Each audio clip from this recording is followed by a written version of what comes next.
Welcome back to another deep dive. Okay, picture this. Maybe you've been there. You get that call, family overseas needs money, like now. Or maybe you're just trying to manage finances across borders and, the old bank wire transfer feels slow, confusing, maybe even a bit expensive. Yeah. Yeah, sending money internationally can feel like a real maze sometimes. Hidden fees, you're never quite sure when it'll arrive. So today we're going to dig into Remitly. It's a service lots of people are using, one that claims to simplify all that. We're going to unpack it, look at what our sources say about how it works, the good stuff, the maybe not so good stuff, so you can get a really clear picture. Absolutely. Remitly really came about to tackle those exact frustrations people have had for years with sending money home. The speed, the cost, the lack of clarity. Okay, so let's start right at the basics. What is Remitly fundamentally? How's it different from, just going to my bank? Right. So Remitly is essentially an online money transfer service. You mainly use it through their app or their website. And unlike a lot of traditional banks that use this, sometimes slow network of other banks in between, which can add time and fees. Yeah, the correspondent banks. Exactly. Remitly is built more for direct digital transfers. Their whole aim is making it faster, cheaper, and more transparent for regular people sending money internationally. Okay, digital first. Makes sense. So walk me through it. If I'm using it for the first time, what does that look like step by step? It's actually pretty straightforward, much like using any modern app, really. First, you sign up, create a free account, just need your email. Then you pick the country you're sending to and how much. And here's a key thing. Remitly shows you the exchange rate they're offering and any fees right then and there before you commit. Okay, so no guesswork. You see the total cost and what arrives up front. That's a big deal. It really is. It's one of their main selling points. So once you see the numbers, you then choose how the recipient gets the money. And this is where they offer a lot of flexibility. It depends on the country, of course. You've got the standard bank deposit, but also cash pickup is huge in many places, or sending straight to a mobile money account like M-Pesa or similar. Mobile money, right. Very common in some regions. Very. And in a few places, they even offer, believe it or not, home delivery of the cash. Home delivery. Wow. Okay, that's definitely not standard bank practice. Yeah. So after picking the delivery method. Then it's just, entering the recipient's details. Could be bank info, could just be a name and phone number for cash pickup. Pretty simple.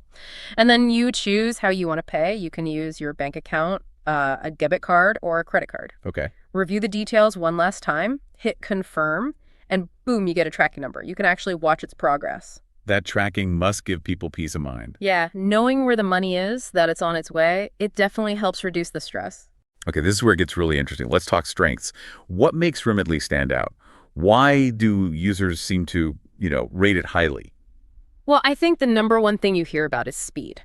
Their express option, especially if you're sending for cash pickup or to a mobile wallet, can literally be minutes. Minutes. How do they do that compared to banks taking days? It's partly how they move the money. Instead of that old SWIFT network chain, they often use local payment networks, or they might have funds pre-positioned in accounts in the destination country. So when you send, say, $200, they might release $200 from their local account there almost instantly. It's a different model.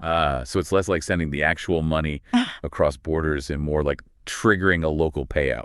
Kind of, yeah. For many faster transfers, that's the idea. It bypasses a lot of the traditional slowness. It's a real game changer for urgent needs. Makes sense. What else? You mentioned transparency earlier. Yes, transparency. That upfront pricing is huge. Seeing the fees, seeing the exact exchange rate you're getting before you hit send. It avoids that horrible feeling when the recipient says, hey, they take out $10 in fees I didn't expect. Right. So the person receiving it gets exactly what you intended. That's important for trust, especially when sending to family. Definitely. And related to cost, the exchange rates are generally pretty competitive, usually better than your typical bank. Now, are they always the absolute cheapest every single time for every currency? Maybe not. You might find, say, Wise is slightly better for a specific transfer. Okay. But compared to traditional banks, Remitly is often significantly better. And sometimes they offer slightly better rates if you send larger amounts, too. And the flexibility in receiving the money, that seems like a big practical advantage. Oh, absolutely. The multiple payout options, bank, cash, mobile wallet, that's crucial. It meets people where they are, How people actually access money varies so much globally. Cash pickup is vital in many communities. Mobile money is exploding, so that flexibility is key. And the app itself. easy to use. Yeah, users consistently say the app is user-friendly, it's intuitive, not confusing, makes the whole process less stressful, which is important when you're sending money, often under pressure. Okay, features sound good, but let's talk security.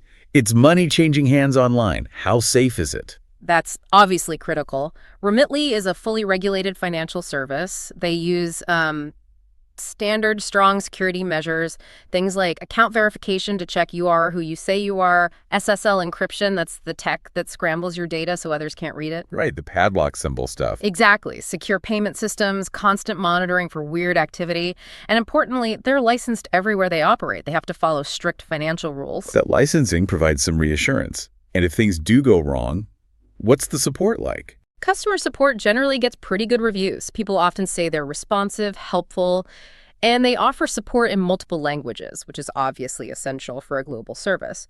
Plus, they have this 100% satisfaction guarantee on delivery time.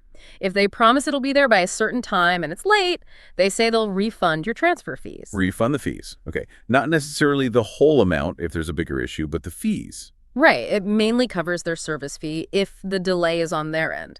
It's still a decent promise, though. It definitely paints a positive picture. Speed, clarity, convenience, security. But, like we always say, there are always nuances, potential downsides. What should people be aware of? For sure. No service is perfect. One thing is the fees for faster options or card payments, while the economy option using a bank transfer might be cheaper if you want that super fast express service, or if you pay with a debit or credit card, the fee is usually higher. Why hire for cards? Well, processing card payments costs merchants, including Remitly, more money, so they pass some of that cost on. And a really important point, if you pay with a credit card, your card company will likely treat it as a cash advance. Ooh, yeah. That means immediate interest, usually at a high rate, Right. plus maybe extra fees from the bank itself. Exactly. So paying with a credit card for speed can get expensive quickly, beyond just Remitly's fee. Something to definitely check with your own bank first. Debit card is usually okay, though. Good warning. Okay, besides those direct fees, you mentioned exchange rates. How do they make money there if the rates are competitive? Great question. Like pretty much all these services, they use an exchange rate markup. Basically, there's the real mid-market rate, the one you see on Google or Reuters. Remitly, like others, gives you a rate that's slightly less favorable than that. The difference, that small percentage margin, maybe between, say, 0.5% and 2.5% typically, is where they make a good chunk of their money. So it's built into the rate they offer you. Correct. It's how the industry largely works. It feels transparent because you see the rate up front, but you are paying that small margin compared to the absolute base rate. It's common, but good to be aware of. So on a $1,000 transfer, that markup could be, what, $5 to $25 extra cost hidden in the rate? Roughly, yeah. Depending on the currency and the specific markup at that moment, it adds up, especially on larger amounts. Okay. What about limits? Can I send, like, $20,000? Yeah, there are transfer limits. They have daily limits, 30-day limits, and 180-day limits. These are standard for regulatory reasons, anti-money laundering rules, KYC, ML stuff. Exactly. Know your customer, anti-money laundering. If you need to send more than the initial limits, you usually have to provide more documents, extra verification to increase your tier. Standard procedure for moving larger sums then. And what about glitches or problems? What do users sometimes run into? Well, while it's generally smooth, some issues do pop up occasionally. People sometimes report transfers getting held up or canceled because of verification checks. That can be annoying if it's urgent. Less often, maybe a slight difference in fees charged versus quoted, though their upfront model tries to prevent this.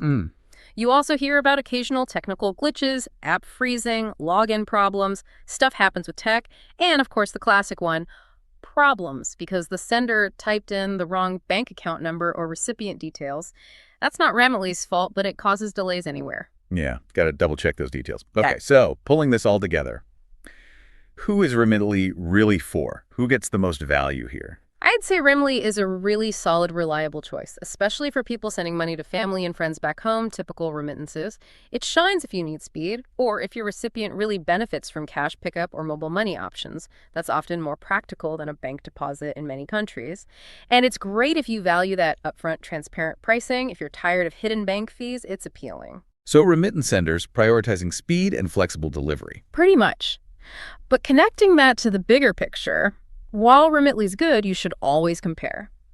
Check their rate and fee for your specific transfer against others like Wise, WorldRemit, Zoom, maybe even others depending on where you're sending. Right. Because the best deal can honestly change based on the amount, the currencies involved, how fast you need it. It's dynamic. That raises a key question then, doesn't it? How can you, the listener, make sure you're consistently getting the best bang for your buck each time you send money, given things change? That's the challenge. Constant comparison is wise.